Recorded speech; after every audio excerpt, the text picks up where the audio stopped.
আসসালামু আলাইকুম। আজি আই গুঁড়ো পিঠা রান্দির সন তিটাই অকল গুঁড়ো পিঠা হ বাইরের ডিস্ট্রিক্টের মানুষ কি হয় না জানি।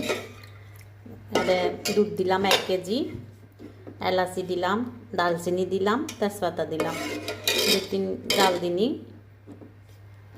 তুতরাই দিলে তারপরে পিঠা দিও।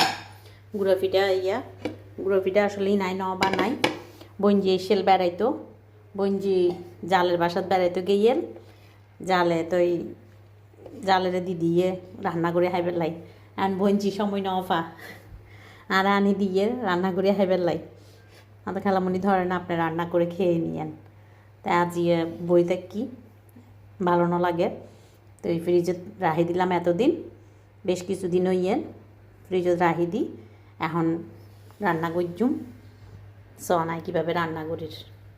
1 কেজি মিল্ক বিটার দুধ দিলাম, 1 কাপ চিনি দিদির, চিনি যার যার আন্দাজ মতো 1 কাপ চিনি দিয়ে দিলাম। ঠান্ডা থাকতে তাই কিনি করি লবণ দির, লবণ না দিলে মিষ্টি কেন আসলে টেস্ট ন লাগে, ফাঞ্চা ফাঞ্চা লাগে। এবার দুধটি উতরাই উঠুক, দুধখিনি পরপরগুলি নাড়ে দিই যেন লাগে না যায়।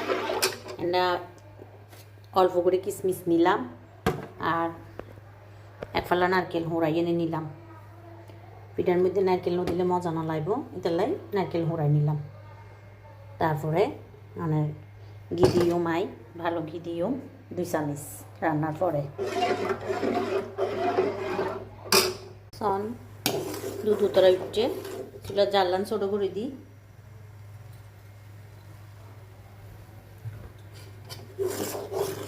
এবার নারকেল আর কিশমিশ দিয়ে ফেলাই।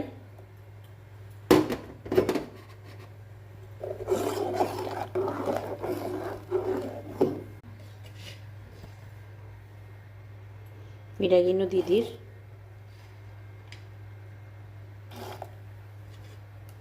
পিঠাও দিয়ে দিছন,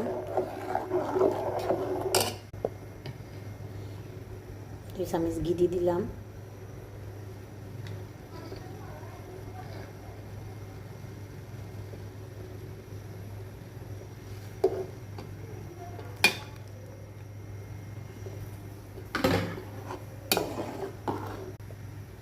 ব্যাগ কিছু দিয়ে দিলাম সুন্দর করে।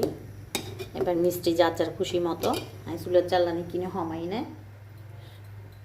10 মিনিট রান্না করি, তারপর নামাই ফেলাই শেষ আমার পিঠা রান্না।